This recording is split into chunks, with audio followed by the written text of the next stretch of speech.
उसके बाद चंद्रयान 2 में डॉक्टर के सिवन, इससे ज्यादा कोई फेमस है? इससे ज्यादा आज तक इससे ज्यादा फेमस कोई चेयरमैन ही नहीं रहा है। के सिवन, इन्हें कहा जाता है रॉकेट मैन ऑफ इंडिया। तो आपको याद रखना है, प्रेसिडेंट की सारी पावर किससे मैच करती है? गवर्नर से।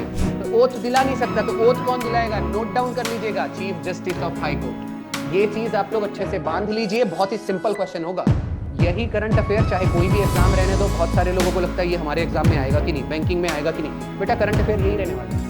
राष्ट्रपति राष्ट्रपति ही रहने वाला है, प्रधानमंत्री प्रधानमंत्री ही रहने वाला है, यूनेस्को यूनेस्को ही रहने वाला है। आपकी हर एग्जाम में ये कवर होने वाला है। नवरूज फेस्टिवल को क्वेश्चन पूछा गया था, पारसी का न्यू ईयर किसे कहा जाता है? आंसर था नवरूज फेस्टिवल। या आपको पूछा जाएगा कौन सी कम्युनिटी का फेस्टिवल है? पारसी। पारसी आपका कौन है? रतन टाटा। लिख के दे रहा हूं, क्वेश्चन ऐसे भी आते हैं। सुप्रीम कोर्ट पे क्वेश्चन आना ही आना है, इलेक्शन कमीशन पे क्वेश्चन आना ही है। मैं अगर आपको 10 टॉपिक 5 टॉपिक निकाल के दे रहा हूं, अरे 2-3 क्वेश्चन अगर पॉलिटी से आ रहे हैं वो वहीं से, इससे ज्यादा कुछ नहीं हो सकता। पीएचडी आपकी हो चुकी है। अब क्वेश्चन कैसे भी बनाने दो, you are all set to go. चलिए बेटा, आज की पहली न्यूज देख लेते हैं। इसरो के चीफ ने इंडिया का पहला प्राइवेट नेविगेशन हब या प्राइवेट नेविगेशन सेंटर को स्टैब्लिश किया है। कहां पर? क्वेश्चन ऐसा पूछा जा सकता है, केरला में। तो क्या क्वेश्चन ऐसे नहीं पूछा जा सकता कि भारत का पहला प्राइवेट नेविगेशन सेंटर जो कि कहां ओपन किया गया है? केरला में। उसका नाम क्या है? तो आपको ये याद रखना है, इट इज ACEN। और ACEN का फुल फॉर्म क्या हो जाएगा? इट इज, अच्छा, ACEN का फुल फॉर्म क्या हो जाएगा? अनंत सेंटर ऑफ एक्सेलेंस। आपको ये चीज याद रखना है, फॉर नेविगेशन। और जो कि कहां पर लोकेटेड है? त्रिवनंतपुरम। और त्रिवनंतपुरम किसका कैपिटल हो जाएगा? केरला का। नोटिस करिएगा, हम क्वेश्चन किस चीज का, हमने क्वेश्चन किससे शुरू किया था? इसरो से। तो इसरो पे ही खत्म करेंगे। इसरो ने अपने सबसे पहला प्राइवेट नेविगेशन सेंटर एस्टेब्लिश किया है। इसरो का अगर क्वेश्चन पूछा जाए कि भाई करंट में कौन सा व्यक्ति है जो इसरो का चीफ है? Doctor V Narayanan. इतनी चीजें आपको याद रखनी है। चलो ठीक है, इतना हो चुका है। ये है इसरो के कुछ फैक्ट्स जो आपको पता रखने चाहिए। हर बार डिस्कस करते हैं। इसरो की शुरुआत हुई थी 15 अगस्त 1969 में। हेडक्वार्टर हो जाएगा बेंगलुरु में। पहले चेयरमैन इसरो के हो जाएंगे विक्रम साराभाई, जिनका टेन्योर था 1963 से 71 के बीच में। अब आप लोग सोचोगे कि भाई ये 69 है और 63 से कैसे चालू हो गया इनका टेन्योर? इसरो का पुराना नाम था इनकोस्पार, जिसकी स्थापना हुई थी 1962 में। तो ये इनकोस्पार के भी पहले चेयरमैन थे। आपको मैं फिर से बता दूं, इनकोस्पार क्या है? ओल्ड नेम है इसरो का। ठीक है। और भारत में इनकोस्पार नाम की कोई एजेंसी होनी चाहिए या इसरो एक एजेंसी होनी चाहिए, ये सजेशन किसने किया था? विक्रम साराभाई। मोटो क्या हो जाएगा इसरो का? Space technology in the service of Mankind. एक और चीज आपको याद रखना है, स्पेस डे हम हर साल 23 अगस्त को मनाते हैं। ये मैंने बहुत बार बताया है, ये है स्पेस डे। क्योंकि बेटा स्पेस डे 23 अगस्त 2023 में चंद्रयान 3 सॉफ्ट लैंडिंग किया था। यही रीजन है। रीजन भी कई बार पता चला, क्वेश्चन ऐसे पूछ ले। पीएसएलवी और कुछ मिशंस के बारे में बात कर लेते हैं। अब पीएसएलवी को आपको याद रखना है, इसको वर्क हॉर्स ऑफ इसरो कहा जाता है। 2024 के एमटीएस के एग्जाम का क्वेश्चन था। क्वेश्चन पूछा गया था, इसरो में वर्क हॉर्स किसे कहा जाता है? इसरो में वर्क हॉर्स किसे कहा जाता है? तो पीएसएलवी। पीएसएलवी का फुल फॉर्म क्या हो जाएगा? Polar satellite launch vehicle. कुल मिला के अगर अपने को सैटेलाइट लॉन्च करना है तो उसके लिए दो चीजों का यूज किया जाता है, पीएसएलवी या जीएसएलवी। ठीक है। तो पीएसएलवी को इसरो का क्या कहा जाता है? Work horse. अब बात कर लेते हैं सबसे फेमस क्वेश्चन इसरो से, जो लोगों के लिए बहुत कठिन लगता है। लोगों को लगता है यार इतने कठिन क्वेश्चन कैसे पूछ रहे हैं। एक आपका मिशन था जिसको मॉम कहा जाता है। मॉम का फुल फॉर्म क्या हो जाएगा? मार्स ऑर्बिटर मिशन, जिसको सितंबर 2013 में परफॉर्म किया गया था। इसी के ऊपर मिशन मंगल मूवी बनाई गई है, अक्षय कुमार वाली। याद रखिएगा, क्वेश्चन क्या पूछा जाता है, 2013 में जब ये मॉम मिशन परफॉर्म किया गया था, उस समय इसरो का चेयरमैन कौन था? ये आपको याद रखना है, राधा कृष्णन। अब अलग अलग मिशन और उस टाइम पे इसरो के चेयरमैन के नाम सामने हैं आपके। चंद्रयान 1 जब परफॉर्म किया गया था, जी माधवन नायर। आर माधवन से याद रख सकते हो, बहुत फेमस बॉलीवुड एक्टर है। आर माधवन से जी माधवन याद रख लीजिए। उसके बाद चंद्रयान 2 में डॉक्टर के सिवन, इससे ज्यादा कोई फेमस है? इससे ज्यादा आज तक इससे ज्यादा फेमस कोई चेयरमैन ही नहीं रहा है। के सिवन, इन्हें कहा जाता है rocket man of India. Rocket man कहा जाता है। मिसाइल मैन तो किसको कहा जाता था? एपीजे अब्दुल कलाम। ठीक है, अब आएगा सबसे मेन और सबसे लास्ट टाइम जो हमने मिशन परफॉर्म किया था, चंद्रयान 3। यही रीजन है, अभी बताया था 23 अगस्त क्या मनाया जाता है, स्पेस डे। चंद्रयान 3 के टाइम पे इसरो के चेयरमैन कौन थे, सोमनाथ। और अभी आपके करंट में कौन है, नारायणन, डॉक्टर वी नारायणन। एक चीज याद रखिएगा, चंद्रयान कब परफॉर्म किया गया था, 2000। चंद्रयान 3 कब परफॉर्म किया गया था, 2023। याद रखने का तरीका, इसमें भी 3, 23 में भी 3।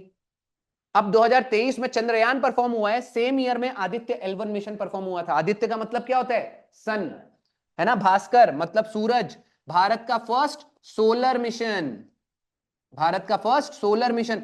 इसके पहले भारत ने कभी भी सूरज से रिलेटेड, सन से रिलेटेड कोई भी मिशन परफॉर्म नहीं किया था। आदित्य L1 के टाइम पे इसरो का हेड कौन था, एस सोमनाथ। ये आपको 4-5 ऑपरेशंस जो लिखाया हूं या मिशन जो लिखाया हूं, ये आपको रट्टा मारना है। लोगों के लिए जो टफ होता है वो आपके लिए इजी रहना चाहिए, क्योंकि आप लोग माय तैयारी में प्रिपरेशन कर रहे हैं, तो ये क्वेश्चन आपके लिए बहुत ज्यादा आसान होगा। यहां पर एक और चीज बता देता हूं, यहां पर L1 का मतलब है, L का फुल फॉर्म है लैग रेंज, LAG वाला, LEG वाला नहीं, लैग रेंज। ये आपको याद रखना है। लैग रेंज का मतलब क्या होता है, it is a location in the space. अगर आप स्पेस में ट्रेवल करते हो ना, तो ये लोकेशन का नाम है, जो सूरज के जितना करीब जाओगे उतना बड़ा नंबर होगा। जैसे हम कहां पर गए थे, L1, जैसे किलोमीटर, पहले 1 आता, फिर 2 आता, फिर 3 आता, वैसे ही लैग्रेंज पॉइंट आता है, पहले 1 2 3 4। समझ में आया, लैग्रेंज पॉइंट। अच्छा, लैग्रेंज पॉइंट 1 का डिस्टेंस भी, वैसे ऐसा क्वेश्चन नहीं आने वाला कि लैग्रेंज पॉइंट का डिस्टेंस क्या है, बट आपको याद रखना है, आदित्य L1 हमने कब परफॉर्म किया था, 2023 में। और हमारा वो कौन से लैग्रेंज पॉइंट में गया था, L1, इसलिए उसका नाम रखा था लैग्रेंज 1 के कारण L1।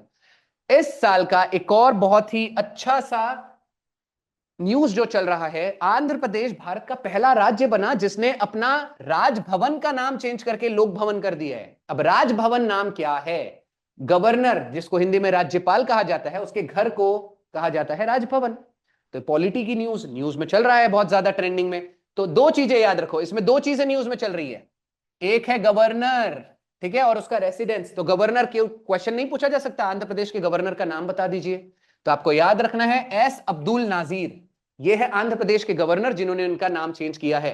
अच्छा, यहां पर लोक, पता है नाम में लोक ही क्यों रखा गया है, क्योंकि गवर्नमेंट काम किसके लिए करती है, पीपल, लोगों के लिए। तो ये है पीपल सेंट्रिक गवर्नमेंट को ये दर्शाता है। तो आपको ये चीज याद रखनी है। अब गवर्नर की बात कर ही रहे हैं, तो आपको ये कॉमन चीजें मैं हर बार बताता हूं। अच्छा, मैंने हमेशा गवर्नर का कंपैरिजन किससे कराता हूं, प्रेसिडेंट। प्रेसिडेंट का जो राष्ट्रपति का पद स्टेट लेवल पे क्या कहलाता है, गवर्नर। तो आपको याद रखना है, प्रेसिडेंट की सारी पावर किससे मैच करती है, गवर्नर से। तो आज ना बहुत ब्रह्मास्त्र वाली चीज बता रहा हूं, हो सकता है आपसे कोई गवर्नर का आर्टिकल ही पूछ ले। चलो आज रिकॉल कर लेंगे, मैं बताऊंगा, बहुत अच्छी ट्रिक है। फिलहाल गवर्नर को अपॉइंट कौन करता है, प्रेसिडेंट, ये पता ही होगा। गवर्नर बनने की न्यूनतम यानी मिनिमम एज क्या है, 35। सारी चीज किससे कंपेयर करना है, राष्ट्रपति से। राष्ट्रपति की भी मिनिमम एज क्या है, 35। दोनों चीज याद रखना। बस एक चीज यूनिक है, राष्ट्रपति को ओथ कौन दिलाता था, वाइस प्रेसिडेंट। वाइस प्रेसिडेंट दिलाता है, ये पता है ना। लेकिन अब एक बात बताओ, डेप्यूटी गवर्नर नाम का तो कोई पद ही नहीं होता, मतलब उसको डेप्यूटी गवर्नर तो ओथ दिला नहीं सकता। तो ओथ कौन दिलाएगा, नोट डाउन कर लीजिएगा, chief justice of high court. ये चीज आप लोग अच्छे से बांध लीजिए, बहुत ही सिंपल क्वेश्चन होगा। अच्छा, एक बात बताइए, एक कंडीशन मैं बताता हूं, अगर राष्ट्रपति की डेथ हो जाए तो उसकी पोजीशन कौन संभालता है, वाइस प्रेसिडेंट।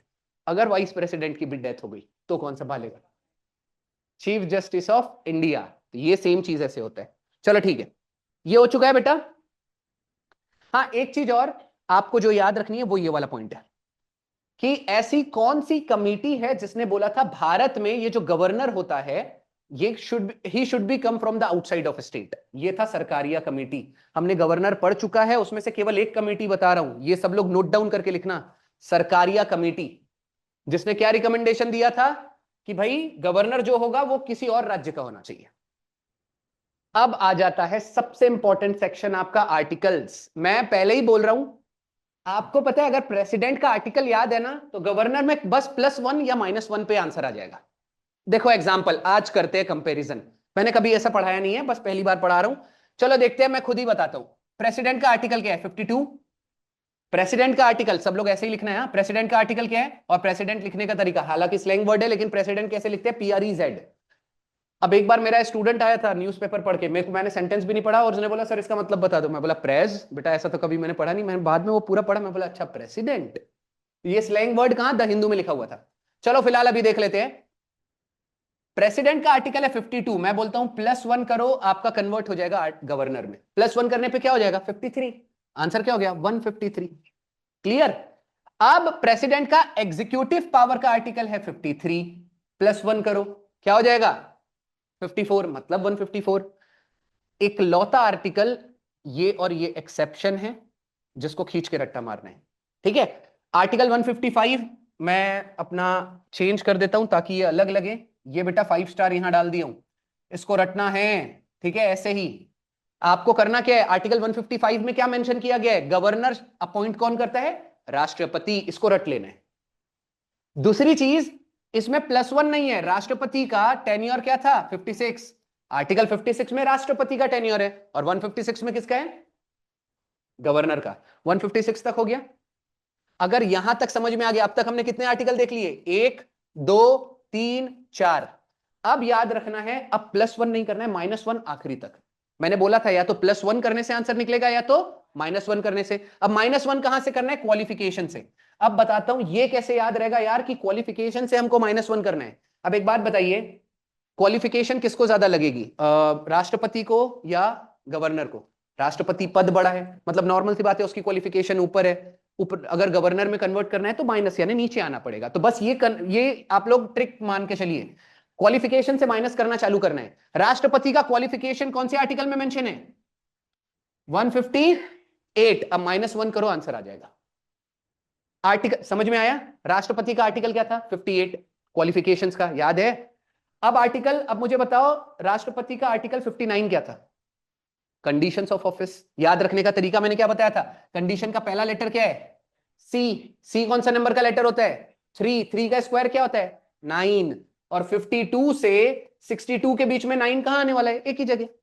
तो आपको 59 अगर आर्टिकल याद है कि भाई 59th आर्टिकल क्या होता है प्रेसिडेंट का, कंडीशंस ऑफ ऑफिस, तो उससे -1 करो, गवर्नर का आर्टिकल हो जाएगा।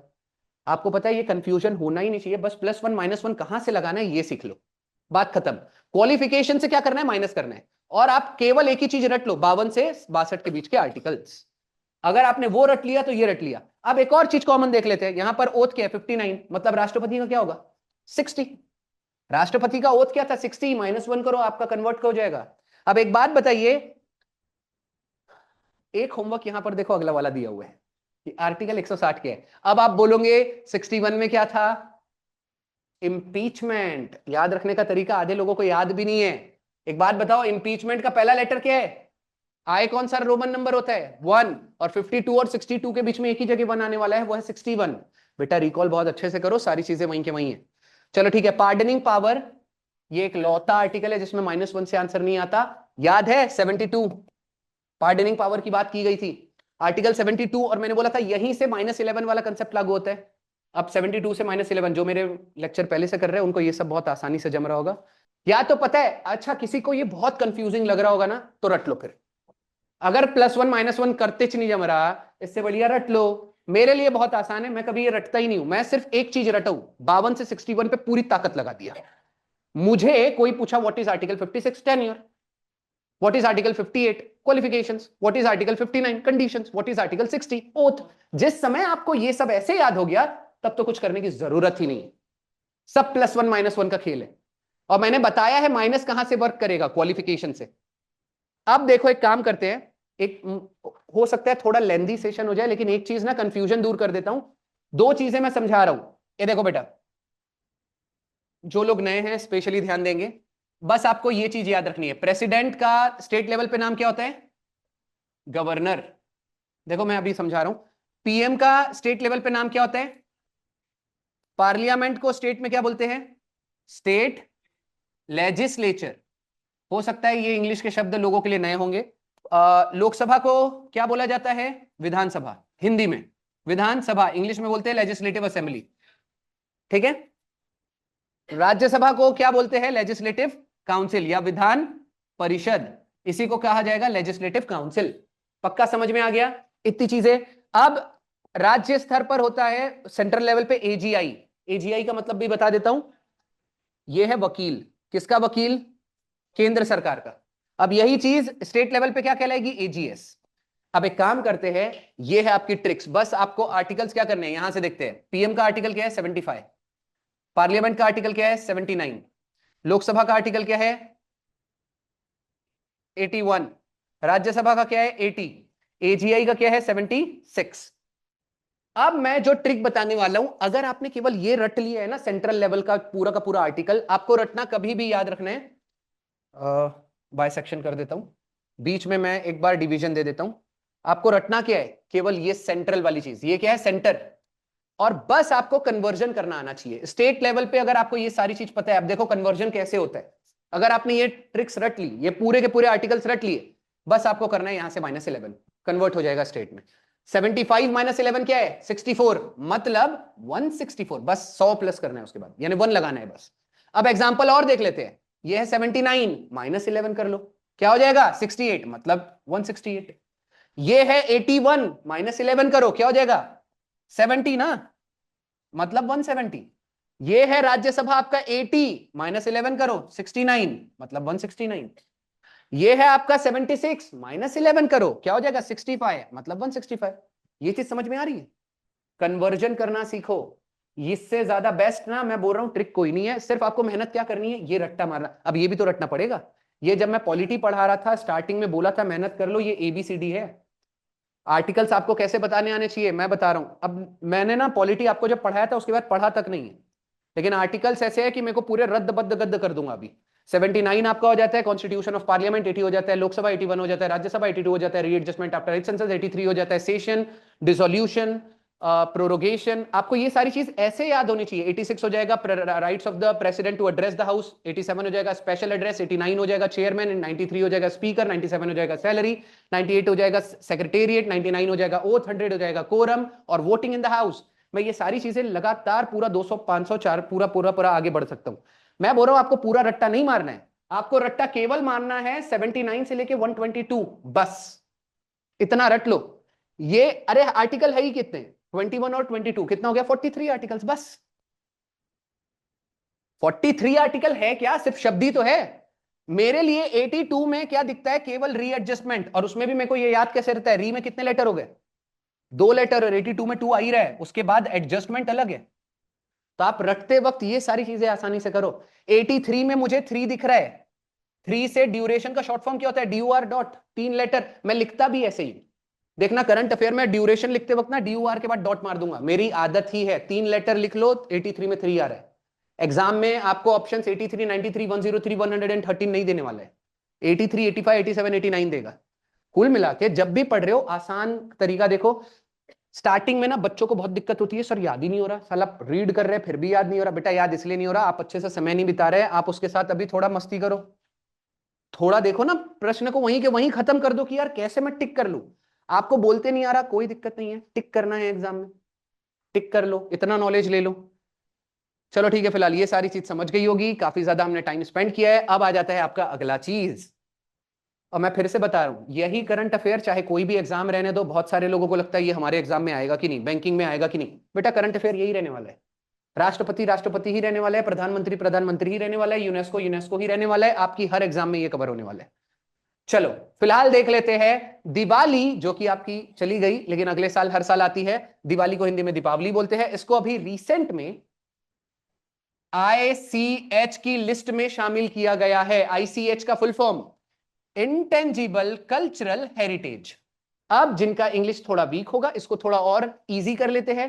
2 तरह की चीज होती है, एक होता है टेंजिबल, एक होता है इंटेंजिबल। टेंजिबल मतलब जिसको छू सको, इंटेंजिबल जिसको केवल बेटा महसूस कर सको या सेलिब्रेट करते हो। दिवाली दिखती है? नहीं दिखती है, बस आप सेलिब्रेट करते हो। तो सारे फेस्टिवल्स, योगा, ये सारी चीज क्या हो गया? इंटेंजिबल। तो ऐसी हेरिटेज साइट्स, इसको साइट्स नहीं कहा जाएगा, लिस्ट कहा जाएगा। यहां हेरिटेज का मतलब क्या हो जाता है आपका? विरासत। विरासत में मिला है हमको ये सब। दिवाली हमारे पुराने पूर्वक पुरखों पुरखों क्या पूर्वज लोग, पुरख मूर्ख, जाने दो। फिलहाल ये लोग मनाते थे बेटा, वो हम मना रहे हैं। फिलहाल आपको याद रखना है ICH की लिस्ट में लेटेस्ट कौन सी चीज है जिसको ऐड किया गया? दिवाली। नेक्स्ट स्लाइड में बताऊंगा बहुत सारी चीजें हैं जिसको ऐड किया गया था। अब मैं बताता हूं आपकी एग्जाम में क्वेश्चंस कैसे आएंगे। बहुत सारी एग्जाम है जहां पर फेस्टिवल पे क्वेश्चन पूछते हैं। अब क्वेश्चन ऐसा तो पूछेगा नहीं कि भाई दिवाली बताओ किस राज्य में सेलिब्रेट होती है, ऑल ऑफ दी अबव, ऐसा क्वेश्चन नहीं बनाएंगे। क्वेश्चन का पैटर्न बताता हूं दिवाली के ऊपर क्या आएगा। दिवाली हिंदू कैलेंडर के अनुसार किस महीने में मनाया जाता है, कार्तिक अमावस्या या केवल कार्तिक, आप ये याद रख सकते हो, अक्टूबर नवंबर को आपको ये बोला जाता है। एक और चीज, रिसेंट टाइम में एक और बार क्वेश्चन पूछा गया था, गुरु नानक जयंती, गुरु नानक जयंती कब मनाई जाती है, आंसर सेम हो जाएगा। ठीक है, तो ऐसे क्वेश्चंस आपके एग्जाम में आते हैं। दूसरी चीज, क्वेश्चन क्या ये नहीं पूछ सकता कि ये दिवाली को, मल्टीलाइनर में, दिवाली को हमने इंटेंजिबल कल्चरल हेरिटेज लिस्ट में शामिल किया है, ये डिसीजन किस मीटिंग में रखा गया था, तो याद रखना 20th एडिशन की मीटिंग हुई है, सेशन हुआ है यूनेस्को का, कहां हुआ था, दिल्ली में। इतनी चीजें आपको याद रखनी है। अब जिन लोगों को ये नहीं पता भाई यूनेस्को क्या होता है, वो बता दूं, ये एक संस्था है, ऑर्गेनाइजेशन है, ठीक है, यूनाइटेड नेशन ऑर्गेनाइजेशन, अच्छा ये यूनेस्को का फुल फॉर्म क्या है, united nation education scientific cultural organisation. अगर चाहते हो लिख दो तो रहने दो, लिख दूं, पता है ना बेटा, वेरी गुड। यूनेस्को का हेडक्वार्टर कहां है, पेरिस। ये बेटा ना बेसिक्स था, अब बताता हूं, टफ क्वेश्चन के लिए भी रेडी रहो। टफ क्वेश्चन क्या हो सकता है कि भाई आईसीएच की लिस्ट कब लाई गई थी पहली बार, हो सकता है मल्टीलाइनर में पूछ ले कोई बड़ी एग्जाम में, 2003 में। क्या पता क्वेश्चन ये पूछ ले कि आईसीएच की लिस्ट में भारत की पहली चीज बताइए जिसको ऐड किया गया था, पूछा जा सकता है, नहीं पूछा जा सकता है, बिल्कुल पूछा जा सकता है, रामलीला। चलिए अगले स्लाइड में होगा, रामलीला भारत का पहला इवेंट था या ऐसा कोई चीज था जिसको ऐड किया गया था। इसके अलावा कुटियट्टम जो कि एक संस्कृत थिएटर है, ठीक है, तो आपको याद रखना है, जिसको शामिल किया गया था 2008 में। 2008 का वैसे भी अपने आप में इंपॉर्टेंस है बेटा, आईपीएल, आईपीएल की शुरुआत कब हुई थी, 2008 में, और 2008 में पहली चीज हमने रामलीला और कुटियट्टम दोनों को शामिल किया था। ईयर पे फोकस नहीं करना है। हाँ मैं बताता हूं एक और चीज, टफ क्वेश्चन क्या होता है, क्वेश्चन पूछेगा निम्नलिखित में कौन सी चीज है जो भारत की आईसीएच की लिस्ट में शामिल नहीं है, इसलिए आप ये सारी चीजें लिख सकते हो। दूसरी चीज क्या है, भारत में छौ डांस को भी शामिल किया गया है, कालबेलिया डांस को भी शामिल किया गया है। छौ डांस, देखो आपका मैं बता रहा हूं, एक ही करंट अफेयर में static GK, polity, geography, history सब कुछ कवर हो जाता है। अब ये आपका बेटा आर्ट एंड कल्चर का पार्ट है, आर्ट एंड कल्चर अलग से टॉपिक है जिसके ऊपर आपके एग्जाम में क्वेश्चन बनता है। फोक डांस के ऊपर डायरेक्ट क्वेश्चन आता है, क्या पता एग्जाम में क्वेश्चन पूछ ले, छह डांस बताइए भारत में किस राज्य में मनाया जाता है, उड़ीसा, झारखंड भी चलेगा, उड़ीसा और झारखंड दोनों, ठीक है, लेकिन उड़ीसा, अब मैं बताता हूं वैसे ये याद रखने का तरीका क्या है। छह नाम, अब छह बेटा तोतला आदमी कब बोलेगा, 100 को छह बोलेगा, 100 लिख के देख लो, 2 बार ओ आया है, तो ये याद रखना, ओ मतलब एक ही राज्य, उड़ीसा। दूसरी बात, कालबेलिया डांस कहां का है, राजस्थान। बात कर लेते हैं बुद्धिस्ट चेंटिंग कब ऐड की गई थी, 2012 में। चेंटिंग का हिंदी में मतलब होता है मंत्र जो आप जपते हैं। नवरूज फेस्टिवल के ऊपर क्वेश्चन कैसे पूछा गया था एक बार वो बता देता हूं। नवरूज फेस्टिवल को क्वेश्चन पूछा गया था, पारसी का न्यू ईयर किसे कहा जाता है, आंसर था नवरूज फेस्टिवल। या आपको पूछा जाएगा कौन सी कम्युनिटी का फेस्टिवल है, पारसी, पारसी आपका कौन है, रतन टाटा, ठीक है, वो पारसी कम्युनिटी से बिलोंग करते थे। अगर पूछा जाएगा कुंभ मेला कब ऐड किया गया था, 2017, याद रखना हद से ज्यादा आसान है। 2017 कैसे याद रख सकते हो बेटा, वैसे भी कुंभ मेला मतलब खतरा, आधे लोग वैसे ही निपट गए थे, पता चला था ना बेटा, अभी दे कत्लेआम मच गया था, तो कुंभ मेला से दूर रहने का। बीच में कहीं अफवाह उड़ी थी गंगा नहाने से ज्यादा अच्छा है नंगा नहाना, मतलब अपने बाथरूम के अंदर, यानी ऐसा लोग कह रहे थे बेटा, ऐसे मीम्स बन रहे थे। चलो ठीक है, फिलहाल दुर्गा पूजा, दुर्गा पूजा आपकी कब ऐड की गई थी, 2021 में, ठीक है। और आखिरी चीज है 2023 में गरबा भी ऐड किया गया। तो ये आपकी हो गई इंटेंजिबल कल्चरल हेरिटेज लिस्ट। शब्द थोड़ा भारी है लेकिन बहुत ज्यादा इजी न्यूज थी। अब मैं बता रहा हूं, हालांकि ये वाली चीज छापना नहीं है, नीचे वाली, ये यूपीएससी के मेंस में अगर सब्जेक्ट आता है वो आंसर राइटिंग के काम आता, बट आपको नहीं करना है। अगर किसी ने कभी पूछा, देखो यूपीएससी वाले इतने ज्यादा टैलेंटेड होते हैं, वो दिवाली को सीधा सस्टेनेबल डेवलपमेंट गोल्स के साथ कनेक्ट करेंगे, एसडीजी 1, 3, 5, 11, ये सारी चीज को प्रमोट कर रहे हैं। अच्छा हाँ, आपके एग्जाम में एसडीजी का मतलब क्या है, 2030, ये याद रखना है, ठीक है। एसडीजी में टोटल 3 लेटर है, तो 2030 तक हमको अचीव करना है। अच्छा एसडीजी के टोटल गोल्स कितने हैं, इट इज 17, ठीक है। चलो वेरी गुड, अगला वाला देख लेते हैं फिलहाल। अब आ रही है आज की सबसे इंपॉर्टेंट न्यूज। हमेशा आप नोटिस करो, मैं लगातार ढूंढता हूं कि किस चीज को 50 साल हुआ है, 75 साल हुआ है, 100 साल हुआ है, 150 साल हुआ है, अभी तक हमने सोचो क्या क्या किया है। यूपीएससी यूपीएससी को क्या हुआ है, पूरे 100 साल हुए हैं, हमने न्यूज कवर कर ली। सुप्रीम कोर्ट को 75 साल हुआ है, हमने न्यूज कवर कर ली। इलेक्शन कमीशन ऑफ इंडिया को 75 साल हुआ है, हमने न्यूज कवर कर ली। गुरु तेग बहादुर, गुरु तेग बहादुर 9th गुरु थे सिख गुरु के, इनकी बर्थ एनिवर्सरी 350वीं गई है, हमने कवर कर ली। मैंने ये सारी चीजें बता चुका है भाई, इन सब पे आने के चांसेस बहुत ज्यादा है। लिख के दे रहा हूं, क्वेश्चन ऐसे ही आते हैं।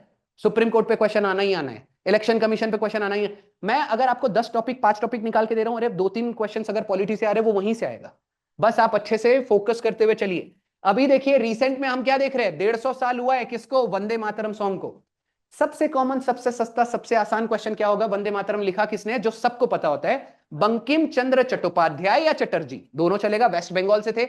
बनाया कब गया था, अब देखो एक क्वेश्चन आपसे छुड़वा देगा, भाई लिखा कब गया था, 1875 में। ये हो गया बेटा थोड़ा टफ। तीसरे तरीके से क्वेश्चन क्या पूछेगा, ये जो वंदे मातरम सॉन्ग है बंकिम चंद्र चटर्जी ने अपनी किस बुक में लिखा था, आनंद मठ। ये भी क्वेश्चन आएगा। मैं बताऊं, आनंद मठ जो नॉवेल थी, ये नॉवेल में एक बार क्वेश्चन क्या पूछा गया था आपके एग्जाम में, लोगों को इसलिए टफ लगता है एग्जाम। क्वेश्चन पूछा था संथाल रिबेलियन, कौन सा रिबेलियन, संथाल रिबेलियन। क्वेश्चन पूछा गया था, आनंद मठ के अंदर एक मूवमेंट बंकिम चंद्र चटर्जी ने मेंशन किया है, उस मूवमेंट का नाम बताओ। तो आंसर था संथाल रिबेलियन। पक्का समझ में आ रहा है। अब आपको इसकी स्टोरी एक बार देखना, संथाल ने कैसे क्यों रिबेल किया था, ये आदिवासियों ने रिबेल किया था किसके अगेंस्ट, ब्रिटिश के अगेंस्ट। वो चीज को मेंशन किया गया था आनंद मठ में, नोट डाउन करके लिख लेना। ऐसी चीजें हो सकती है, या क्या पता बहुत सारे लोग हैं, मेरी प्रिपरेशन बेटा ऐसे करने की आदत इसलिए है क्योंकि मैंने एमपीएससी के लिए प्रिपरेशन किया है, सीजीएल निकाला, सीपीओ निकाला, सीडीपीओ निकाला, सीएचएसएल निकाला, फील्ड इन्वेस्टिगेटर निकाला, मल्टीपल टाइम्स मैंने एग्जाम्स दिए हमेशा। लास्ट टाइम 2024-23 में ही मैंने नारकोटिक्स का मींस दिया था, जब मैंने वो प्रेफरेंस में रखा था। मैं बस ये बोल रहा हूं, प्रिपरेशन बेटा जब इस तरीके से आप लोग करोगे, एग्जाम बहुत ज्यादा आसान हो जाएगी। लोगों के लिए सोचो कितना टफ क्वेश्चन लगेगा ये वाला। अब अगर इस साल कहीं किसी एग्जाम में ये वाला दिखा, ये किसी बुक में मेंशन नहीं किया गया, ये स्टेट बोर्ड में लिखा गया है कि भारत की पहली महिला जो विदेश में जाके झंडा लहरा के या अनफर्ल या फ्लैग होस्ट की थी, उसका नाम बता दो, नाम क्या है इसका, मैडम कामा। ये स्टेट बोर्ड की 8वीं की ना छोटी सी हिस्ट्री की बुक है, इंडियन हिस्ट्री की, उसके अंदर 3rd-4th चैप्टर में मेंशन किया गया है। आपको बड़ी बड़ी बुक नहीं पढ़ना है, आपको छोटी बुक पढ़ना है, अच्छे से पढ़ना है। स्टेट बोर्ड एनसीईआरटी के अंदर से ही क्वेश्चन निकल जाता है। लोग बड़ी बड़ी ग्रोवर एंड मेहता पढ़ते हैं, लोग बड़ा बड़ा मोटा 1000 पेज का 800 पेज का बिपिन चंद्रा बुक पढ़ते हैं, लोग आरएस शर्मा की बुक पढ़ लेते हैं, क्वेश्चन एक भी नहीं बनता। और कुछ लोग होते हैं जो स्टेट बोर्ड की इतनी सी बुक पढ़ते हैं और उससे क्वेश्चन बन जाते हैं। तो आपको बेटा लिमिटेड मेहनत करनी है। अगर क्वेश्चन पूछा जाए भारत की पहली महिला, अब आप सोच रहे होंगे सर आप न्यूज कवर करा रहे हो वंदे मातरम, फिर आपने बीच में मैडम कामा जिसने झंडा लहराई ये पढ़ा रहे हो, ये कहां से बीच में आ गया, क्या रिलेशन है वंदे मातरम और मैडम कामा का, बिल्कुल रिलेशन है। मैडम कामा ने जो झंडा लहराया था, कहां लहराया था, जर्मनी में। जर्मनी के अंदर एक छोटा सा विलेज था, क्या नाम है, स्टुटगर्ट। तो आपको याद रखना है, उस झंडे के बीच में जो चीज लिखी गई थी उसका नाम था वंदे मातरम, उस झंडे में क्लियर कट लिखा गया था। हो सकता है ये दोनों चीज को रिलेट करके क्वेश्चन बना दे, और फिर क्वेश्चन छूट जाता है, फिर लगता है साला ये कैसा क्वेश्चन है, ये क्या बवासीर आ गया। तो आपको ये याद रखना है, फिलहाल ये चीज अच्छे से कवर करनी है, टेंशन लेने का है नहीं बेटा, हम पढ़ा रहे हैं। और इसके बाद भी अगर आपको नहीं आता एग्जाम में तो समझ लेना किसी के बाप को नहीं आता। वैसे अभी पढ़ाना बाकी है, बताता हूं क्यों। वंदे मातरम पहली बार पूरे भारत में पॉपुलराइज किया गया था 1905 में। 1905 में वंदे मातरम इतना फेमस हुआ पूरे भारत में, बताता हूं रीजन क्या था। याद है बंगाल फाड़नी, जिसको इंग्लिश में बोलते पार्टीशन ऑफ बंगाल, 1905 में हुआ था बंगाल का पार्टीशन। किसने किया था, लॉर्ड कर्जन ने। लॉर्ड कर्जन ने जब 1905 में पार्टीशन किया, उसके बाद हमने एक मूवमेंट लॉन्च किया था जिसका नाम था स्वदेशी मूवमेंट, जो 1905 से लेकर 1908 के बीच में चला। बहुत ज्यादा सक्सेसफुल नहीं हुआ था, लेकिन हमने कोशिश की थी कि बंगाल पार्टीशन कैंसिल हो जाना चाहिए, कैंसिल नहीं करा पाए थे हम। उस स्वदेशी मूवमेंट में हमारा जो नेशनल सॉन्ग था, हर मूवमेंट में हम गाना गाते थे, वो था वंदे मातरम। तो अगर आपसे क्वेश्चन पूछा जाए वंदे मातरम पूरे भारत में पॉपुलराइज कब हुआ था, 1905 में। क्या पता क्वेश्चन ऐसे पूछ ले, आईएनसी सबको पता है क्या होता है, what is INC, Indian national Congress. ये अभी राहुल गांधी की जो पार्टी है, ये भारत की पहली नेशनल पार्टी थी, सबसे ओल्डेस्ट पार्टी है। अब भारत में आजादी के लिए नॉर्मल सी बात है, ये सबको पता है, आईएनसी का बहुत बड़ा कंट्रीब्यूशन रहा है, यानी उसके जो मेंबर्स थे वो बहुत ज्यादा वो सब पॉपुलर थे और सामने जाके सारे राइट्स के लिए लड़ते थे। अब मैं बोल रहा हूं क्या क्वेश्चन ऐसा नहीं पूछ सकते कि आईएनसी का ऐसा पहला सेशन बताओ जहां पर नेशनल सॉन्ग गाया गया? तो ये है आपका आंसर, 1896 फर्स्ट आईएनसी सेशन जहां पर वंदे मातरम गाया गया था। ठीक है, तो ये सारी चीज के लिए आपको रेडी रहना है। वंदे मातरम के ऊपर अगर क्वेश्चन आता है, किसी भी तरीके से आता है, आपको रेडी रहना है। क्वेश्चन क्या ये नहीं पूछ सकते कि 1896 का कांग्रेस सेशन जहां पर वंदे मातरम गाना पहली बार गाया गया था? बेटा आपका ग्रामर भी अच्छा होना चाहिए। संग सॉन्ग होता है पास टाइम में, पता है ना? सॉन्ग का क्या, सिंग का क्या हो जाता है? संग हो जाता है। आपको क्या क्वेश्चन ये नहीं पूछ सकते 1896 में किस व्यक्ति ने गाना गाया था? स्टेज पे जो था रविंद्रनाथ टैगोर, नाम याद रखना है, उस व्यक्ति ने वहां गाना गाया था। एक और चीज, क्या क्वेश्चन ये नहीं पूछ सकते 1896 में वो सेशन रखा कहां गया था? कोलकाता। लिख लीजिएगा, कहां? कोलकाता। डन। अच्छा बताता हूं कोलकाता में ही क्यों गाया गया था। रीजन भूलने की बात ही नहीं है, उस समय वो इंडिया का कैपिटल था। अभी कैपिटल क्या है? दिल्ली। पुराना कैपिटल क्या था? कलकत्ता। डन। सारी चीजें काफी अच्छे से। हाँ, एक आखिरी चीज बता देता हूं। ये जो वंदे मातरम सॉन्ग लिखा गया था, इसके टोटल 6 स्टांजा थे। कितने स्टांजा थे? यहीं कहीं लिखा होगा, ये 6 स्टांजा थे।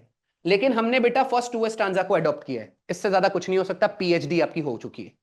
आप क्वेश्चन कैसे भी बनाने दो, you are all set to go. एक बहुत ही स्टैंडर्ड क्वेश्चन आपको होमवर्क के लिए देखो लास्ट में मिला है। Question of the day, in which year was Vande Mataram declared as the national song of India? तारीख क्या थी? आपने देखा बेटा? नहीं? अच्छा चलो, 24 जनवरी 1950। लिख लीजिएगा बेटा, यहीं के यहीं आपका होमवर्क हो गया। 24 जनवरी 1950। अच्छा, ये सेम ईयर है जब नेशनल एंथम भी डिक्लेयर किया गया था, 24 जनवरी 1950। आर्या समाज पता है? आर्या समाज 1875 में एस्टेब्लिश हुआ था, लिख लो। हो सकता है आर्या समाज को फाउंडर पूछ ले। उसका नाम है स्वामी दयानंद सरस्वती। उनका रियल नेम था करसनदास तिवारी। तो आपको ये याद रखना है, जो कि कहां से थे? गुजरात से थे, करसनदास तिवारी। अच्छा, आर्या समाज के साथ एक और समाज था जिसकी स्टेब्लिशमेंट 1875 में हुई थी। ब्लेवेट्स्काय उसका फाउंडर था। सर्च करो कौन सा वो था, ब्लेवेट्स्काय। हाँ, थियोसॉफिकल सोसाइटी। लिख लीजिए, थियोसॉफिकल सोसाइटी। अब मैं बताना चाहूंगा ये लिखा क्यों रहा हूं, जो लोग स्किप करेंगे बेटा समझ लो क्या।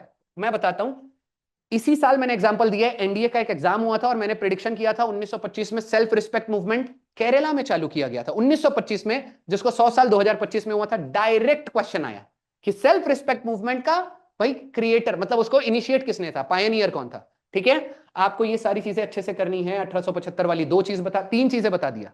भारत का सॉन्ग बनाया गया था, थियोसॉफिकल सोसाइटी स्टेब्लिश की गई थी, और आर्य समाज स्टेब्लिश किया गया था।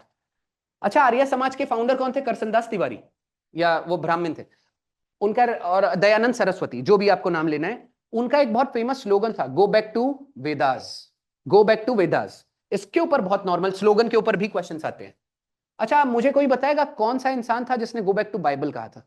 हाँ चलो ठीक है, फिलहाल ये मैंने देख चुके हैं, ये दोबारा करने की जरूरत नहीं है, ये एक चीज रिपीट हो गई है। हाँ, एक चीज बता देता हूं, एक काम करते हैं अगला वाला। पब्लिक बिल और प्राइवेट बिल का फर्क क्या है?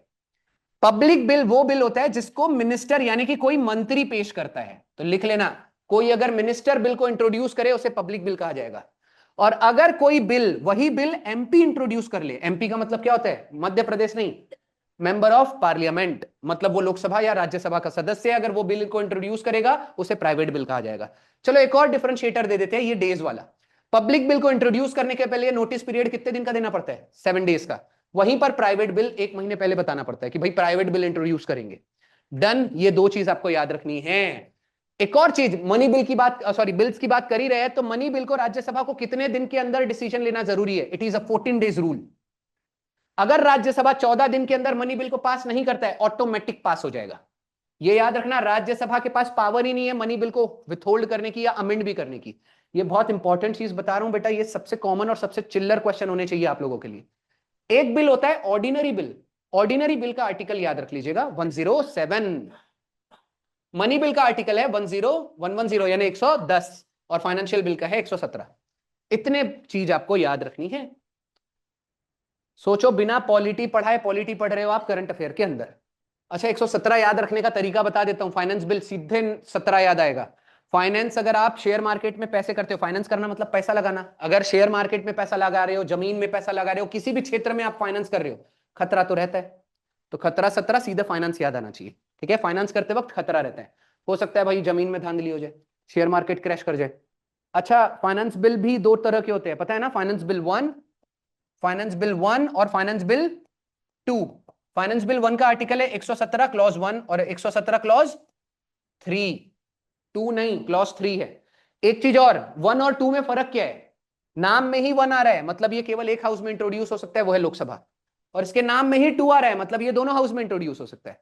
पक्का समझ में आ गया? फाइनेंस बिल 1 कहां इंट्रोड्यूस होगा? Only in Lok Sabha, just like money bill.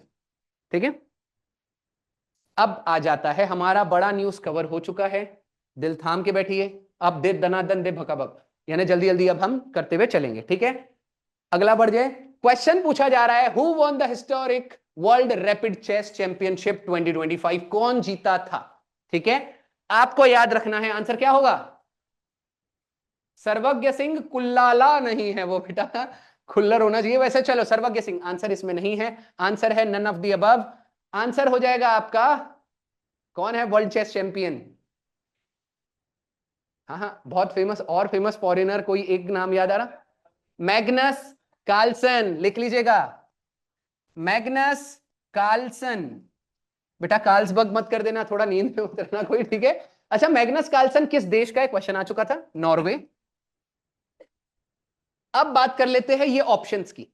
Options में क्या दिया है? सर्वज्ञ सिंह, पहले तो मैं बताना चाहूंगा ये इंडिया का सबसे यंगेस्ट चेस प्लेयर है, फाइड रेटेड, याद रखना, फाइड रेटेड, इंडिया का यंगेस्ट चेस प्लेयर अगर पूछा जाए तो वो आपका सर्वज्ञ सिंह हो जाएगा। इसकी उम्र केवल 3 साल है, फिर भी इसने इंटरनेशनल चेस इवेंट में कंपटीशन में पार्टिसिपेट किया और इसको रेटिंग्स मिली है। तो ये पूरे वर्ल्ड का, पूरे इंडिया का सबसे यंगेस्ट प्लेयर बन गया है, जिसको केवल 3 साल की उम्र में, 3 साल 4-6 महीने का कुछ है ये। अब बात करते हैं राहुल की। राहुल भी न्यूज में चल रहा है, इंडिया का सबसे लेटेस्ट ग्रैंड मास्टर, यानी कि 91st ग्रैंड मास्टर इंडिया का राहुल वीएस बन चुके हैं। कोनेरू हम्पी के ऊपर सबसे कॉमन क्वेश्चन आता है, मैं बताना चाहूंगा। अब कोनेरू हम्पी के ऊपर क्वेश्चन कैसे पूछे जाते हैं? कोनेरू हम्पी किस खेल से संबंधित है? चेस से रिलेटेड। और ये जो आपका वर्ल्ड रैपिड चेस चैंपियनशिप हुई है, इसमें इन्होंने ब्रॉन्ज मेडल जीता है। ठीक है, तो आपको ये चीज याद रखनी है। और कहां की है कोनेरू हम्पी? कर्नाटक।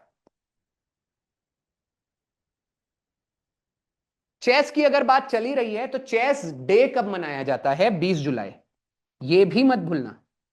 ठीक है, याद रखने का तरीका बहुत ज्यादा आसान है। चेस कितने लोग मिलकर खेलते हैं? 2। तो बेटा 2 तो आना ही आना है, बस बाकी चीजें याद रख लो। अच्छा, आपको एक चेस से रिलेटेड होमवर्क दे देते हैं। चेस वर्ल्ड कप पहला 2002 के आसपास रखा गया था, किस कंट्री ने होस्ट किया था? होस्टिंग कंट्री आपको याद रखना है कि पहला चेस वर्ल्ड कप 2002 के आसपास जो हुआ था, उसको होस्ट किसने किया था?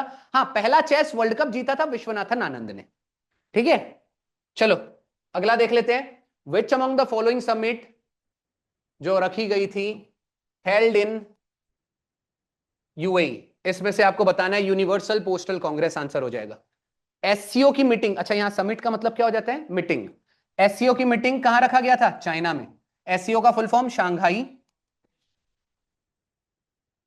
Shanghai cooperation organisation. ठीक है, कोप 30 कहां रखा गया था? 2025 की बात है ये ना, वो 2029 का था, 2024 का था वो बेटा, ब्राजील। याद रखना, लास्ट ईयर कोप 30 का मीटिंग जो था, अच्छा कोप का फुल फॉर्म हो जाता है कॉन्फ्रेंस ऑफ पार्टीज।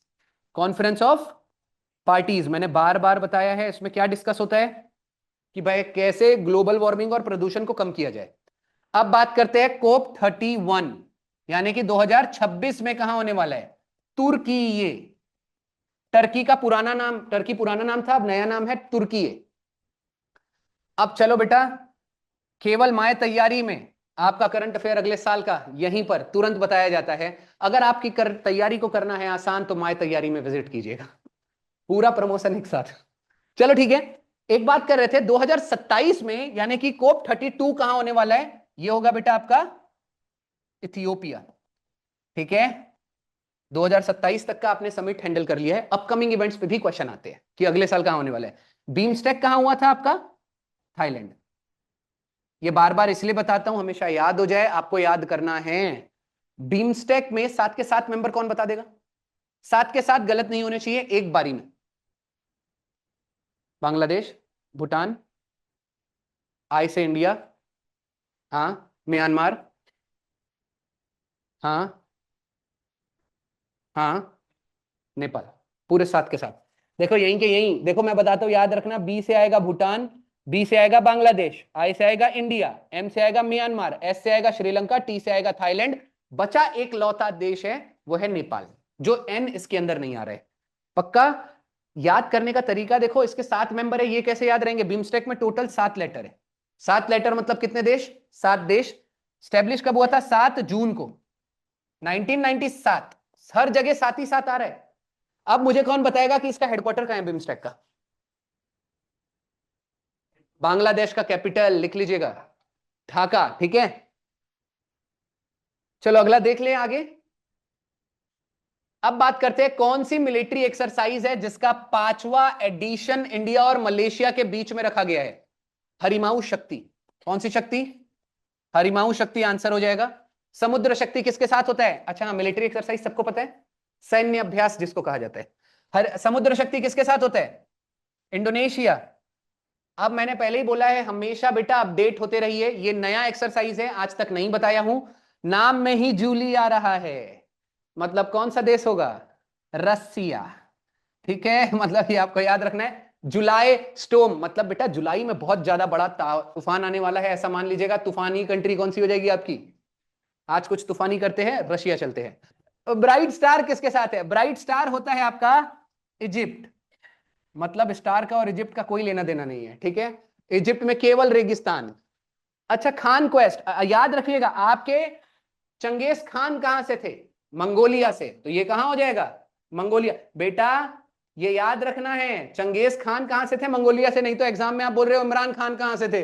पाकिस्तान। देखना ऑप्शन अच्छे से करना है, ठीक है। खान क्वेस्ट, खान से याद रखना चंगेज खान। चंगेज खान वाली स्टोरी पता है ना? 5 फुट 6 इंच का आदमी, 4 फुट 11 इंच का था वैसे। वो स्टूल में चढ़ के मारता था लोगों को मतलब वो ऊंचे लोगों को मार नहीं पाता था ना। बहुत ताबड़तोड़ आदमी था, कभी किसी को मार ही नहीं पाता था साला।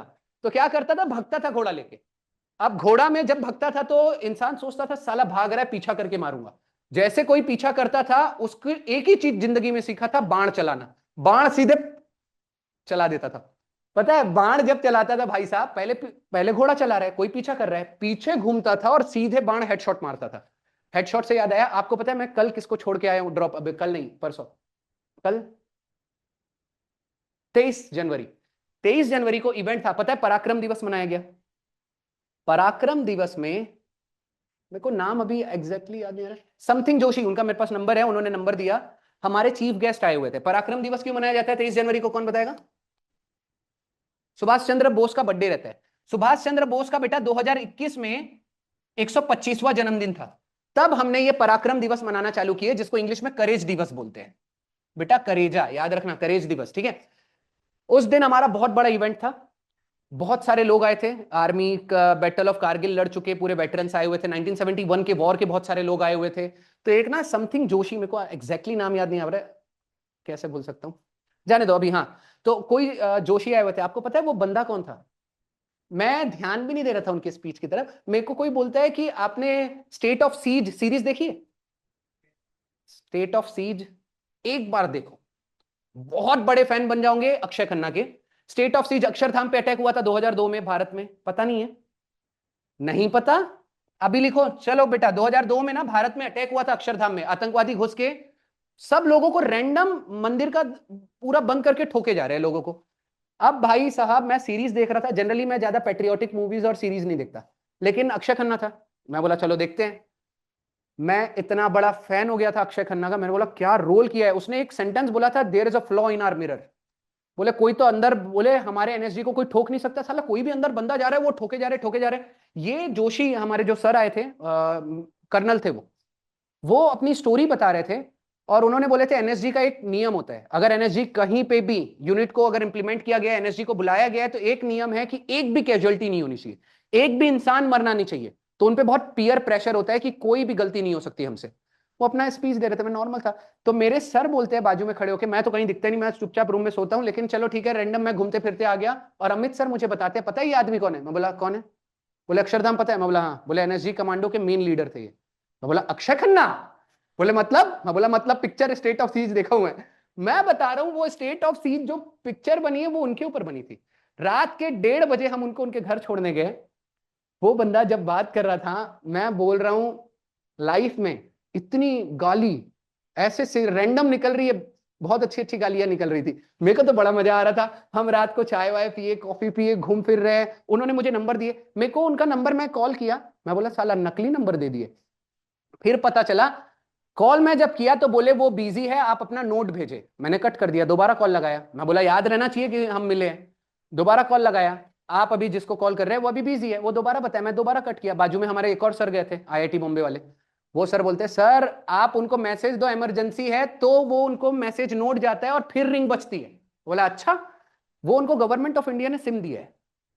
मैं ऐसे ऐसे लोगों से मिल रहा हूं ना, मेरे को एक ही दिन मजा आता है जब ऐसे लोगों के साथ मुलाकात हो। मैं लेने किसी और को गया था, छोड़ते वक्त मैं बोला उनको मैं नहीं छोड़ूंगा, बुड्ढे अंकल को मैं बोला वो आप छोड़ दे जाओ, मैं जोशी जी को छोड़ दे जाऊंगा पूरे जोश के साथ। रात को बड़ा मजा आया है, उन्होंने अपनी स्टोरी ऐसी ऐसी बताई, उन्होंने ना रियल फुटेज दिखाया, रियल फोटोज दिखाए जो गूगल में भी अवेलेबल नहीं है, कि भाई हमने कैसे मारे थे, उनके हाथ कप कपाना, वो पकड़ के रखे है, भले ही एनएसजी कमांडो है, पता है 100 किलोमीटर वो ऐसे दौड़ लेते, 100 किलोमीटर आपके लिए ऐसा होगा वो दौड़ के निकाल देते हैं सब कुछ। वो सारी चीजें ऐसे बता रहे थे, वो लटके हुए थे, उनके टांग, बोले इंसान तो हम भी है, हमारी भी फटती है। बोले सामने दरवाजे से निकलने वाला है, हम सांस नहीं ले रहे कि वो दरवाजा खोल देगा और सामने हमको ठोक देगा और हम लटके पड़े हैं। मैं सोच रहा हूँ यार क्या बन रहा हूँ। बोले स्टेट ऑफ सीज में सारी चीज फेंकी हुई दिखाई है। बोले आतंकवादी सिर्फ 2 थे, लेकिन उसके अंदर 4 दिखाए। बोले और मैंने जब उनको फोन किया, बोला भाई तुम 4 आतंकवादी क्यों दिखा रहे? बोले अक्षय खन्ना को 4 आतंकवादी चाहिए, 2 को नहीं। बोले 2 को तो हैंडल कर ले, 1 को ही हैंडल कर ले। तो सारी चीजें होती है। चलो ठीक है बेटा, ये सारा चीज चलता रहेगा, ये हमने देख लिया है कुछ चीजें। अगला वाला बढ़ जाते हैं। According to the times higher education world university ranking 2025 जो लॉन्च की गई थी 26 में, क्वेश्चन पूछा जा रहा है वर्ल्ड की सबसे बेस्ट यूनिवर्सिटी का नाम बताइए। आंसर आपके सामने है, ऑक्सफोर्ड यूनिवर्सिटी। डन। फिर से मैं बता रहा हूं, ये यूनिवर्सिटी की जो रैंकिंग है इसको किसने लॉन्च किया है? द ने। द का फुल फॉर्म क्या हो जाएगा? Times higher education. ठीक है, वर्ल्ड की बेस्ट यूनिवर्सिटी ऑक्सफोर्ड। ऑक्सफोर्ड कहां है बेटा? United kingdom. Second best university का टाइटल दिया गया है MIT, Massachusetts institute of technology, USA, जहां से बेटा आपका आयरन मैन ने इंजीनियरिंग किया था। मैं बार बार बताता हूं, ठीक है, ये वो मूवी के अंदर वाला आयरन मैन, ठीक है। प्रिंसटन यूनिवर्सिटी थर्ड पोजीशन पे है, ये भी अमेरिका में ही है। स्टार्टिंग की 3 मैंने बता दिया। अगर क्वेश्चन पूछा जाए इंडिया की कौन सी यूनिवर्सिटी ने टॉप मारा है इस फ्रेमवर्क के अंदर, तो आंसर होगा I I SC Bengaluru, Indian Institute of Science Bengaluru ने टॉप मारा है। त्रिपुरा को, अभी त्रिपुरा का कौन सा प्रोडक्ट है जिसको जीआई टैग मिला है? आपके सामने रीसा है, इट इज अ टेक्सटाइल, एक कपड़ा है। लास्ट टाइम हमने जीआई प्रोडक्ट कुछ देखे हुए थे, ब्लैक राइस याद है? कहां का है? क्विक, मणिपुर। याद कैसे रहेगा बेटा? अबे ब्लैक अपने आप में रिच होता है, बहुत ज्यादा पैसा लगता है। ब्लैक कलर की कार भी खरीदो तो पैसे बहुत लगते हैं, तो ब्लैक कलर से सीधा मनी याद आना चाहिए। रेड राइस जिसको जीआई टैग मिला था। अब एक बात बताइए, कौन सी जगह है जहां पर इंसान एकदम लाल लाल हो जाता है ठंडी जगह पर? ठंडी जगह मतलब कोई बर्फीला, उत्तराखंड। हाँ हिमाचल भी हो सकता था, वो भी ठंडी था। अच्छा एक और राइस था, बुद्धा राइस। बेटा बुद्धा नहीं है ये, लॉर्ड बुद्धा वाला बुद्धा है। बुद्धा चावल कहां का है? यूपी। ठीक है। और एक कटरानी राइस भी जीआई टैग मिला है। कटरानी, कटरीना कैफ कहां की है? बिहार की, ऐसे याद कर लो। डन, ये हो चुका है पूरे जीआई। अच्छा जीआई के बारे में बता दूंगा, जीआई का फुल फॉर्म होता है बेटा ज्योग्राफिकल इंडिकेशन। इसके लिए अलग से एक्ट बना हुआ है 1999। किसी भी प्रोडक्ट को इसी एक्ट के थ्रू जीआई टैग मिलता है। एक और फैक्ट बता देता हूं, किसी भी प्रोडक्ट को अगर जीआई टैग मिला है उसकी एक्सपायरी डेट होती है 10 ईयर्स की, मतलब 10 साल के बाद उसको रिन्यू कराना पड़ेगा। इतनी चीजें आप लोगों को याद रखना है। एक आखिरी चीज, 2004 में दार्जिलिंग टी, दार्जिलिंग टी ये भारत का पहला जीआई प्रोडक्ट है जिसको जीआई टैग मिला था। फिर से वही मिनिस्ट्री, मिनिस्ट्री ऑफ कल्चर और सारी चीजें, टेक्सटाइल। अब प्रोडक्ट वो कहां जाएगा? ठीक है। एक और चीज याद रखना है, रिन्यू के लिए भी वो राज्य सरकार अपना रिटर्न लेटर या बिल वो देगा और वो सारी चीज रिन्यू कराती है। स्टेट अथॉरिटी सेंट्रल करेगा, ये एक्ट सेंटर कवर कर रहे हैं। ठीक है, चलो अप्रूवल लेना बहुत आसान है, स्टेट गवर्नमेंट एक्ट करेगा उसके लिए। चलो, इंडिया का पहला स्लम फ्री सिटी सूरत। इंदौर तो बेटा भिकमंगा फ्री, बैगर फ्री सिटी था। बैगर का सिनोनिम क्या हो जाएगा? मेंडिकेंट। ठीक है। कोटा भारत का पहला ट्रैफिक लाइट फ्री सिटी था और वर्ल्ड का सेकंड सिटी था। मतलब वर्ल्ड की फर्स्ट सिटी जो ट्रैफिक लाइट फ्री थी वो थी थिम्पू। किसका कैपिटल है? भूटान। ठीक है, वर्ल्ड की first traffic light free city. Lucknow India की पहली एआई सिटी।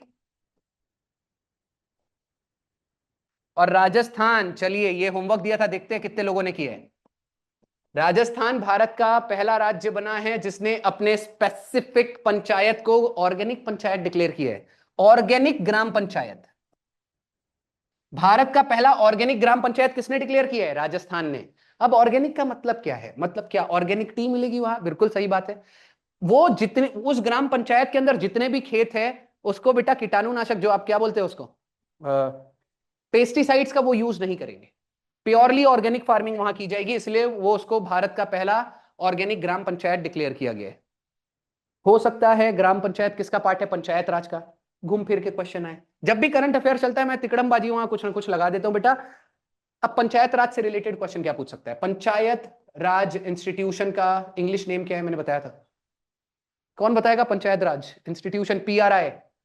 इंग्लिश नेम मतलब दूसरा नाम। इसको क्या कहा जाता है? लोकल सेल्फ गवर्नमेंट, भूलिएगा नहीं। अच्छा चलो, लोकल सेल्फ गवर्नमेंट का दूसरा नाम बता दो। Democratic decentralisation. सब लोग लिख लेना, ठीक है? ये दोनों चीज सबसे कॉमन और सबसे आसान क्वेश्चन होता है ये। फिर भी मैं बताता हूं, रट्टा मारने की जरूरत ही नहीं है। इसको लोकल सेल्फ गवर्नमेंट क्यों बोलते हैं वो बस जान लो। भाई एक बात बताओ, पंचायत राज मतलब क्या? गांव की गवर्नमेंट। गांव मतलब लोकल एरिया। तो लोकल सेल्फ गवर्नमेंट, और वो सेल्फ गवर्नमेंट क्यों बोलते हैं? भाई पंचायत अपना खुद अपना देख लेती है। इंटरनेशनल शूटिंग स्पोर्ट्स फेडरेशन, जिसको रखा गया था बेटा दोहा में इस साल। दोहा किसका कैपिटल है? कतर का। किसका कैपिटल है? कतर। ठीक है। यहां पर आपको याद रखना है, सुरुचि सिंह गोल्ड मेडल जीता है। ठीक है। इंडिया की तरफ से गोल्ड मेडल किसने मारा है? सुरुचि सिंह। सुरुचि नाम याद रखना बहुत आसान है। क्यों? रुचि क्या बे? सुरुचि का वो आता है ना, अचार अचार आता है। सुरुचि का स्पाइसेस भी आते हैं। अच्छा कौन मुझे बताएगा शूटिंग किसका नेशनल स्पोर्ट्स है? अगला देख लेते हैं फिलहाल। वर्ल्ड का सबसे टॉलेस्ट वॉर मेमोरियल कहां पर एस्टेब्लिश किया गया है? गलवान वैली। ठीक है बेटा, ये याद रखिएगा। अच्छा गलवान वैली, इस पे तो मूवी बन रही है ना, बैटल ऑफ गलवान। सलमान खान का टीजर आ चुका है जिसमें वो अलग ही एक्सप्रेशन दे रहे। ऐसा वाला उसका एक्सप्रेशन देखा है? मेरे को लग रहा था जग घूमे अभी वो वहीं डांस कर लेगा। चलो ठीक है। सियाचिन ग्लेशियर के ऊपर एक फैक्ट बता देता हूं, ये पूरे वर्ल्ड का हाईएस्ट बैटलफील्ड है। ठीक है। आज तक जहां जहां बैटल हुए उसमें सबसे हाईएस्ट बैटलफील्ड किसे डिक्लेयर किया गया है? सियाचिन ग्लेशियर। सियाचिन ग्लेशियर को पता है 1980s या 70s में पाकिस्तान ने कब्जा कर लिया था। 1999 बैटल ऑफ कारगिल, उसके टाइम हमने एक ऑपरेशन चलाया और सियाचिन ग्लेशियर को वापस लिया। 27th भारत की नवरत्न कंपनी का नाम बताइए। हमने 2025 में न्यूज कवर किया था, IRCTC भारत की 25वीं कंपनी थी नवरत्न, 26वीं कंपनी थी IRFC, और अब जो बनी है वो नुमालीगढ़ रिफाइनरी। रिफाइनरी मतलब तेल की कंपनी है, 1985 में स्टैब्लिश हुआ था। और तेल के लिए कौन सा राज्य फेमस है? आसाम। ठीक है। भारत का या पूरे एशिया का सबसे ओल्डेस्ट तेल का जो कुआं है वो डिब्रूगढ़ में खोजा गया था। कहां खोजा गया था? डिब्रूगढ़। ऐसे क्वेश्चंस भी हो जाते हैं। अच्छा, हाल आपने नाम सुना होगा हिंदुस्तान एरोनॉटिक्स लिमिटेड। ये भारत का 14th, इंडिया की 14th महारत्न कंपनी है, ये याद रखना है। अच्छा, भारत में टोटल महारत्न कंपनी 14 ही है और सबसे लेटेस्ट हाल 2024 में अक्टूबर में डिक्लेयर किया गया था। अच्छा आपको एक बात बता रहा हूं, ये हो गया इकोनॉमिक्स, स्पेशली बैंकिंग वाले। अगर आपको नहीं समझ में आ रहा, ये सारी चीज आपके लिए बहुत ज्यादा इंपॉर्टेंट है, ये इकोनॉमी का ही पार्ट है। ठीक है। अगर पूछा जाए ये, भाई अगर किसी को ये समझा नहीं होगा भाई नवरत्न कंपनी क्या है, महारत्न कंपनी क्या है। पिछली बार पूछा कितने तरह के रत्न की कंपनी होती है, हमारे स्टूडेंट बोलते 3। मैंने बोला कौन सी? बोले मिनी रत्न, नवरत्न, भारत रत्न। बेटा याद रखना, भारत रत्न नहीं महारत्न है वो। एक चीज और, भारतीय सरकार द्वारा केवल 3 तरह की कंपनी है, मिनी रत्न, नवरत्न और भारत रत्न, महारत्न। मिनी रत्न कंपनी कम से कम 50 से ज्यादा है, 70 से भी ज्यादा होगा शायद। अब आती है ये दो मेजर कंपनी, एक है नवरत्न कंपनी, आपको पता चल गया 27 है, और महारत्न कितना है, 14 है। महारत्न कंपनी डायरेक्ट कोई भी कंपनी नहीं बन सकती, उसको पहले मिनी रत्न बनना पड़ेगा, फिर नवरत्न बनना पड़ेगा, फिर आएगा वो महारत्न कंपनी में। अब कौन सी नवरत्न कंपनी है जिसको मिनी रत्न में कन्वर्ट होने का मौका मिलता है? अब जो भी नवरत्न कंपनी अगले 3 साल में 25,000 करोड़ का टर्नओवर हासिल करेगा उसको मिलेगा। समझ में आ रहा है? 15,000 करोड़ का नेट प्रॉफिट होना चाहिए। ये सारे अलग अलग कंडीशंस है, वो सारी चीज आप देख लीजिएगा। अगला वाला अभी देख लेते हैं। IMF declared which country payment system as the world's largest real time payment system? Answer हो जाएगा बेटा इंडिया। इंडिया के लोग गूगल पे, फोन पे, सारी चीजें हद से ज्यादा यूज कर रहे हैं। तो IMF का फुल फॉर्म क्या हो जाएगा? International monetary fund. इन्होंने डिक्लेयर किया है इंडिया का जो पेमेंट सिस्टम है उसको वर्ल्ड का largest real time payment system. अच्छा, अब हम जो भी यूपीआई के थ्रू करते हैं पेमेंट, फोन पे या अपना जब भी पेमेंट आप पेटीएम वगैरह यूज करते हो, यूपीआई का फुल फॉर्म क्या हो जाएगा? Unified unified payment interface. रसिया बेटा ये छोड़ता नहीं है आपका पीछा। अभी हमने रशिया का कौन सा देखा था मिलिट्री एक्सरसाइज? जुलाई स्टॉर्म। ठीक है, रशिया भी आया है। आईबीसीए का कौन से नंबर का सदस्य बना है? 19वें नंबर का। अब आईबीसीए हमने तो बेटा 100 बार देख चुका है। आईबीसीए का फुल फॉर्म कौन बताएगा? International banking big cat. अच्छा, इंटरनेशनल बिग कैट अलायंस, मतलब बड़ी बिल्ली का गठबंधन। अलायंस मतलब गठबंधन हुआ है। अब बड़ी बिल्ली कितनी थी? 7। आईबीसीए को स्टैब्लिश कब किया गया था? 2023। रीजन क्या था? Project tiger. प्रोजेक्ट टाइगर के 50 साल पूरे हो गए थे। प्रोजेक्ट टाइगर कब लॉन्च हुआ था? 1973। 1973 सेम ईयर है जब इंडिया का नेशनल एनिमल टाइगर को डिक्लेयर किया गया था। ठीक है, आईबीसीए के टोटल कितने मेंबर हो गए? 19। लेटेस्ट मेंबर कौन सा है? रशिया। 33rd मेंबर नाटो का लेटेस्ट कौन सा था? स्वीडन। ठीक है, 10th मेंबर ब्रिक्स का कौन सा है? इंडोनेशिया, सबसे latest member. 193rd member united nation organisation का कौन सा है? South Sudan. इतनी चीजें याद रखनी है। सबसे पूरे के पूरे लेटेस्ट मेंबर मैंने लिखा दिया। यूएनओ सबको पता है ना? यूएनओ का मैं मोटो बता देता हूं, थर्ड वर्ल्ड वॉर न होने देना। ठीक है, एक और काम करते हैं, जो लोग बैंकिंग की प्रिपरेशन कर रहे हैं वो 69th मेंबर मुझे बताएंगे एडीबी का। लेटेस्ट मेंबर एडीबी का बताना है। 69th मेंबर एडीबी का है इजराइल। ठीक है, भूलना नहीं है। एडीबी मतलब एशियन डेवलपमेंट बैंक। इसका हेडक्वार्टर कहां है? एडीबी का हेडक्वार्टर कहां है? इंडोनेशिया। ठीक है, इंडोनेशिया या फिलीपींस, एक बार देख लेना थोड़ा सा, दोनों में से कहीं होगा। PETA person of the year 2025 किसे डिक्लेयर किया गया है? रवीना टंडन। अभी हम बात कर रहे थे रवीना टंडन का कौन सा शॉट वायरल हुआ था, वो वाला। ठीक है, मतलब जो बता रहा था वो भाई वाला। अच्छा, रवीना टंडन की किसी ने डॉटर देखा? अभी लॉन्च हुई है, आप देखिएगा, मतलब एक्टिंग अच्छा करते हैं। चलो डन। अच्छा, PETA person of the year किसे डिक्लेयर किया जाता है? जो पिल्ले विल्ले नहीं होते क्या बेटा, ये जो बिल्ली कुत्ता, हाँ पैट्स पैट्स। ठीक है बेटा, जो पेट्स वगैरह को थोड़ा अच्छे से टेक केयर करते हैं उनको ये मिलता है। मुझे नहीं समझता, हमेशा ये बॉलीवुड सेलिब्रिटीज को ही मिलता है। आलिया भट्ट को मिला, दीपिका पादुकोण को मिला, जॉन अब्राहम को मिला, और अब रवीना टेंडोन को मिल गया है। ठीक है, ये टेंडोन ऐसा दिखने में आता है लेकिन टंडन है वो। हाँ बेटा, पता नहीं। चलो ठीक है बेटा। हाँ ठीक है, जेबरा डे मनाया जाता है 31 जनवरी, आपका भी आने वाला है। 22 सितंबर को राइनो डे मनाते हैं, और 4 दिसंबर को चीता दिवस मनाते हैं। 23 अक्टूबर को स्नो लेपर्ड दिवस मनाते हैं, स्नो लेपर्ड। और लेपर्ड डे मनाते हैं बेटा 3 मई को।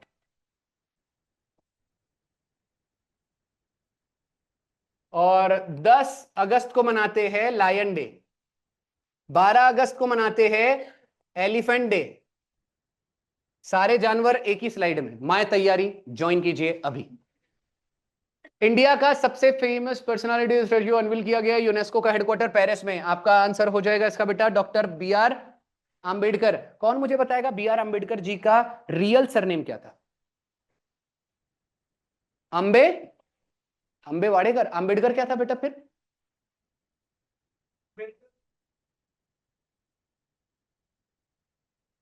इन्होंने इनको अंबेडकर का हाँ टाइटल दिया था। इनका रियल सरनेम, इनके पापा का नाम क्या था? राम जी। और मम्मा का नाम?